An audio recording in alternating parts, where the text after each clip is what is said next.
ರಾಜ್ಯದ ಶಕ್ತಿ ಕೇಂದ್ರ ವಿಧಾನಸೌಧದಲ್ಲಿ ಅತ್ಯಂತ ಅಸಹ್ಯ, ದರಿದ್ರ ಮತ್ತು ಆಘಾತಕಾರಿ ಘಟನೆ ನಡೆದು ಹೋಗಿದೆ. ಇವತ್ತು ರಾಜ್ಯಸಭಾ ಎಲೆಕ್ಷನ್ನಲ್ಲಿ ಗೆದ್ರು ಅನ್ನೋ ಕಾರಣಕ್ಕಾಗಿ ಸೈಯದ್ ನಾಸೀರ್ ಹುಸೇನ್ ಅವರ ಬೆಂಬಲಿಗರು ಪಾಕಿಸ್ತಾನಕ್ಕೆ ಜೈಕಾರವನ್ನು ಕೂಗಿದ್ದಾರೆ. ದೃಶ್ಯಗಳನ್ನು ನೀವು ನೋಡ್ತಾ ಇದ್ದೀರಿ. ನ್ಯೂಸ್ ಫಸ್ಟ್ಗೆ ಎಕ್ಸ್ಕ್ಲೂಸಿವ್ ಆಗಿ ಅದರ ಫುಟೇಜ್ ಲಭ್ಯ ಆಗಿದೆ, ಅದರ ದೃಶ್ಯಾವಳಿಗಳು ಲಭ್ಯ ಆಗಿದೆ. ರಾಜ್ಯಸಭೆಗೆ ಅಭ್ಯರ್ಥಿಯೊಬ್ಬರು ಗೆದ್ರು ಅನ್ನೋ ಕಾರಣಕ್ಕಾಗಿ ನಮ್ಮ ಶತ್ರು ದೇಶಕ್ಕೆ ಜೈಕಾರ ಹಾಕ್ತಾರೆ ಅಂತಾದ್ರೆ ಇವರ ಮನಸ್ಥಿತಿ ಏನು ಅನ್ನುವಂಥ ಪ್ರಶ್ನೆ ಸಹಜವಾಗಿ ಮೂಡ್ತಾ ಇದೆ. ಈ ದರಿದ್ರ ಮನಸ್ಥಿತಿ, ಅಸಹ್ಯ ಮನಸ್ಥಿತಿ ಹುಟ್ಟಿದ್ದಾದ್ರೂ ಯಾಕೆ ಅನ್ನುವಂಥ ಪ್ರಶ್ನೆಯೂ ಕೂಡ ಮೂಡ್ತಾ ಇದೆ. ಇಂಟೆನ್ಷನ್ ಏನು ಇವರದು? ಯಾವ ಕಾರಣಕ್ಕಾಗಿ ಪಾಕಿಸ್ತಾನಕ್ಕೆ ಜಿಂದಾಬಾದ್ ಹೇಳಬೇಕು? ಆ ದರಿದ್ರ ದೇಶಕ್ಕೆ ಇವರು ಇಲ್ಲಿ ಕೂತ್ಕೊಂಡು ಜೈಕಾರ ಹಾಕ್ತಾರೆ ಅಂತಾದ್ರೆ ಇವರ ಮಾನಸಿಕತೆ ಏನು ಅನ್ನುವಂಥ ಪ್ರಶ್ನೆಯನ್ನು ಕೇಳಬೇಕಾಗತ್ತೆ. ಇವರ ಮಾನಸಿಕತೆ ಏನು? ಇವರ ಹಿನ್ನೆಲೆ ಯಾವುದು? ಈ ದರಿದ್ರ ಕ್ರಿಮಿಗಳು ಯಾರು ಅನ್ನೋದನ್ನ ಪೊಲೀಸರು ಫೈಂಡ್ ಔಟ್ ಮಾಡಬೇಕಾಗತ್ತೆ.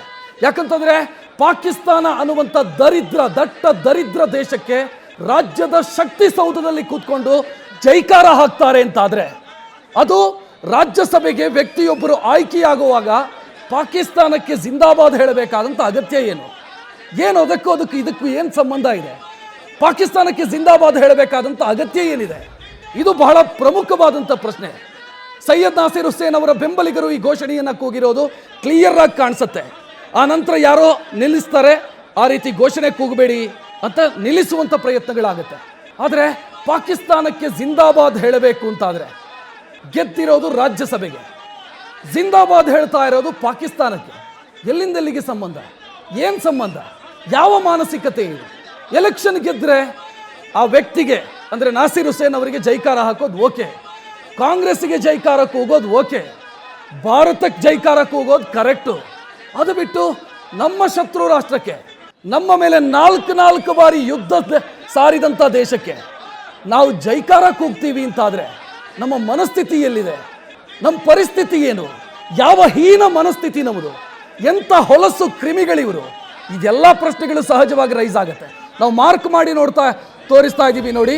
ಅದೇ ವ್ಯಕ್ತಿ, ಪಾಕಿಸ್ತಾನಕ್ಕೆ ಜೈಕಾರ ಕೂಗಿರುವಂಥ ವ್ಯಕ್ತಿ, ಒಂದು ಎರಡು ಧ್ವನಿ ಕೇಳುತ್ತೆ ಅದರಲ್ಲಿ ಒಬ್ಬೊಂದು ಆ ವ್ಯಕ್ತಿ ಅನ್ನೋದು ಕ್ಲಿಯರು. ಯಾರಾತ ಅನ್ನೋದನ್ನು ಹುಡುಕಬೇಕು. ಈತನ ತಾತಂದಿರೇನಾದರೂ ಪಾಕಿಸ್ತಾನದಲ್ಲಿದ್ದಾರಾ ಅನ್ನೋದನ್ನು ಹುಡುಕಬೇಕು. ಮತ್ತು ಈತನ ಅಲ್ಲಿಗೆ ಪಾರ್ಸೆಲ್ ಮಾಡೋದು ಒಳ್ಳೆಯದು ಅಂತ ಅನ್ಸುತ್ತೆ. ಒನ್ ವೇ ಟಿಕೆಟ್ ಬುಕ್ ಮಾಡಿ ಕರಾಚಿಗೋ ಇಸ್ಲಾಮಾಬಾದಿಗೋ ಕಳಿಸ್ಕೊಡೋದು ಒಳ್ಳೆಯದು ಅಂತ ಅನ್ಸುತ್ತೆ. ಇಲ್ಲ ಅಂತಾದರೆ ರಾಜ್ಯದ ಶಕ್ತಿ ಸೌಧದಲ್ಲಿ ನಿಂತ್ಕೊಂಡು ಪಾಕಿಸ್ತಾನಕ್ಕೆ ಜೈಕಾರ ಹಾಕ್ತಾರೆ ಅಂತಾದರೆ ಯಾರ ಭಯವೂ ಇಲ್ಲ ಅಂತಾಯಿತು. ಏನು ಮನಸ್ಥಿತಿ ಇದು? ಈ ದೇಶದ ಸ್ವಾತಂತ್ರ್ಯಕ್ಕಾಗಿ ದುಡಿದಂಥ ಆತ್ಮಗಳು ಇವತ್ತು ತೃಪ್ತಿ ಪಟ್ಟಿರುತ್ತೆ. ಇಂಥ ದರಿದ್ರಗಳನ್ನು ನೋಡಿ, ಇಂಥ ಅಸಹ್ಯ ಹೊಲಸು ಕ್ರಿಮಿಗಳು ಇವು. ದೇಶದ ಅಖಂಡತೆ, ಸಮಗ್ರತೆ, ಇದಕ್ಕೆ ದೊಡ್ಡ ಮಟ್ಟದ ಧಕ್ಕೆ ತರುವಂಥ ಕೆಲಸ ಇದು. ಯಾಕಂತಂದರೆ ನೀವು ಕೇಳಬಹುದು ಪಾಕಿಸ್ತಾನಕ್ಕೆ ಜೈಕಾರ ಹಾಕಿದರೆ ಏನ್ರಿ ತಪ್ಪು? ಏನಾದರೂ ಸಂವಿಧಾನದಲ್ಲಿ ಇದೆಯಾ ಹಾಕಬಾರ್ದು ಜೈಕಾರ? ಮೊರಾಲಿಟಿ ಅನ್ನೋದು ಇದೆ ರೀ, ನೈತಿಕತೆ ಅನ್ನೋದು ಇರಬೇಕು. ನಾಲ್ಕು ಬಾರಿ ಈ ದೇಶದ ಮೇಲೆ ಯುದ್ಧ ಸಾರಿದಂಥ ದೇಶ, ಈ ದೇಶ ಹಾಳಾಗಿ ಹೋಗಬೇಕು ಅಂತ ಬಯಸ್ತಾ ಇರುವಂಥ ನಮ್ಮ ಶತ್ರು ದೇಶ, ಅದಕ್ಕೆ ವಿಧಾನಸೌಧದಲ್ಲಿ ಕೂತ್ಕೊಂಡು ಜೈಕಾರ ಹಾಕ್ತಾರೆ ಅಂತಾದರೆ ಇವುಗಳ ಮನಸ್ಥಿತಿ ಏನು ಅನ್ನೋದು ಬಹಳ ಮುಖ್ಯ. ಈ ಕ್ರಿಮಿಗಳ ಅಸಹ್ಯ ಮಾನಸಿಕತೆ ಏನು ಅನ್ನೋದು ಬಹಳ ಮುಖ್ಯ. ಈ ದರಿದ್ರ ಮನಸ್ಥಿತಿಯವನು ಈತನೇ ನೋಡಿ. ಆ ಮಾರ್ಕ್ ಮಾಡಿ ತೋರಿಸ್ತಾ ಇದ್ದೀವಲ್ಲ ಆತನೇ. ಸೈಯದ್ ನಾಸೀರ್ ಹುಸೇನ್ ಗೆದ್ದಿರೋದು ಭಾರತದ ರಾಜ್ಯಸಭೆಗೆ. ಆ ಸೆಲೆಬ್ರೇಷನ್ಗೆ ಪಾಕಿಸ್ತಾನಕ್ಕೆ ಯಾಕ್ರಿ ಜೈಕಾರ ಕೂಗಬೇಕು? ಇದು ಬಹಳ ಅಚ್ಚರಿ, ಆಘಾತಕಾರಿ, ಅಸಹ್ಯ ಇದು. ಈ ಬಗ್ಗೆ ಮಾತನಾಡೋದಕ್ಕೆ ನಮ್ಮ ಜೊತೆಗೆ ಸಂಸದ BY ರಾಘವೇಂದ್ರ ಫೋನ್ ಸಂಪರ್ಕದಲ್ಲಿ. ರಾಘವೇಂದ್ರ ಅವರೇ ನಮಸ್ಕಾರ. ನಮಸ್ಕಾರ. ಬಹಳ ಅಸಹ್ಯ ಅಂತ ಅನ್ಸುತ್ತೆ ರಾಘವೇಂದ್ರ ಅವರೇ ಇದನ್ನು ನೋಡ್ತಾ ಇದ್ರೆ. ನಮ್ಮ ಶತ್ರು ರಾಷ್ಟ್ರಕ್ಕೆ ವಿಧಾನಸೌಧದಲ್ಲಿ ನಿಂತ್ಕೊಂಡು ಜೈಕಾರ ಕೂಗ್ತಾರೆ ಅಂತಾದ್ರೆ ಏನ್ ಹೇಳಬೇಕು ಸರ್? ಇದು ಈ ಕಾಂಗ್ರೆಸ್ಸಿನ ಸಂಸ್ಕೃತಿ ಇದು ಯಾವುದು ಕೂಡ ಹೊಸತಲ್ಲ. ಪ್ರಧಾನ ಮಂತ್ರಿಗಳಿಗೆ ಮುಜುಗರ ಮಾಡಬೇಕು ಅಂತೇಳಿ ಇದೇ ಕಾಂಗ್ರೆಸ್ಸಿನ ನಾಯಕರುಗಳು ಪಾಕಿಸ್ತಾನದ ನಾಯಕರುಗಳ ಸಹಕಾರವನ್ನು ತೆಗೆದುಕೊಂಡು ಮೋದಿಜಿಯವ್ರನ್ನ ಹ್ಯಾಕ್ ಕಟ್ಟಾಕ್ಬೋದು ಅಂತೇಳಿ ಚಿಂತನೆ ಮಾಡಿದಂತ ಒಂದು ಕೆಟ್ಟ ಮನಸ್ಥಿತಿಯ ನಾಯಕರುಗಳು ಇವತ್ತು ಕಾಂಗ್ರೆಸ್ ನಲ್ಲಿ ಅನೇಕ ಉದಾಹರಣೆಗಳು ನಮ್ಗೆ ಕಣ್ಮುಂದಿದೆ ಸರ್. ಅದನ್ನ ಮುಂದುವರಿಸುವಂತ ಒಂದು ಪ್ರಯತ್ನ ಇವತ್ತು ಕೆಳಗಿರುವಂತ ಈ ಚೇಲಾಗಳು, ಈ ಕಾರ್ಯಕರ್ತರು ಈ ರೀತಿಯಂತ ಕೆಲಸವನ್ನ ಮಾಡಿದಾರೆ ಅಂತ ನಾನು ಹೇಳಲಿಕ್ಕೆ ಇಚ್ಛೆ ಪಡ್ತೇನೆ. ತುಂಬಾ ತಲೆ ತಗ್ಸುವಂತ ವಿಚಾರ. ಸಂತೋಷದಿಂದ ಅವ್ರ ಪರವಾಗಿ ಜಿಂದಾಬಾದ್ ಹೇಳಲಿ, ಭಾರತ್ ಮಾತಾ ಕಿ ಜೈ ಅಂತ ಹೇಳಿ, ಪಾಕಿಸ್ತಾನಕ್ಕೆ ಜೈ ಕೈಗಾರ ಹೇಳಿ ಒಬ್ಬ ನಮ್ಮ ಅಲ್ಪಸಂಖ್ಯಾತ ಒಬ್ಬ ನಾಯಕನ ಆಯ್ಕೆಯನ್ನ ವಿಜೃಂಭಣೆಯಿಂದ ಕೂಗ್ತಾರೆ ಅಂದ್ರೆ ಇದು ಎಲ್ಲರೂ ಕೂಡ ತಲೆ ತಗ್ಸುವಂತ ಒಂದು ಪ್ರಯತ್ನ. ಮತ್ತೆ ಪದೇ ಪದೇ ಈ ರೀತಿಯಂತ ತಪ್ಪು ಒಂದು ನಮ್ಮ ಅಲ್ಪಸಂಖ್ಯಾತ ಬಂಧುಗಳನ್ನ ತುಷ್ಟೀಕರಣ ಮಾಡುವಂತ ಒಂದು ಪ್ರವೃತ್ತಿ ಏನು ಇತ್ತು ಕಾಂಗ್ರೆಸ್ಸಿನ ಸರ್ಕಾರ, ಕಾಂಗ್ರೆಸ್ಸಿನ ನಾಯಕರು, ಕಾಂಗ್ರೆಸ್ಸಿನ ಪಕ್ಷದಿಂದ ನಡೀತಾ ಇದೆ, ಅದರ ಒಂದು ಮುಂದುವರೆದಂತ ಒಂದು ಘಟನೆಗಳು ಇವತ್ತು ಪಾಕಿಸ್ತಾನಕ್ಕೆ ಜೈಕಾರ ಹಾಕಿರೋದು ಅಂತ ನಾನು ಹೇಳಲಿಕ್ಕೆ. ರಾಘವೇಂದ್ರ ಅವರೀಗ ಭಾರತ್ ಮಾತಾ ಕಿ ಜೈ ಅನ್ನೋ ಕೂಗುವಂತ ಯೋಗ್ಯತೆ ಇವುಗಳಿಗೆ ಇಲ್ಲ ಅಂತ ನಾವು ಅನ್ಕೊಳ್ಳೋಣ.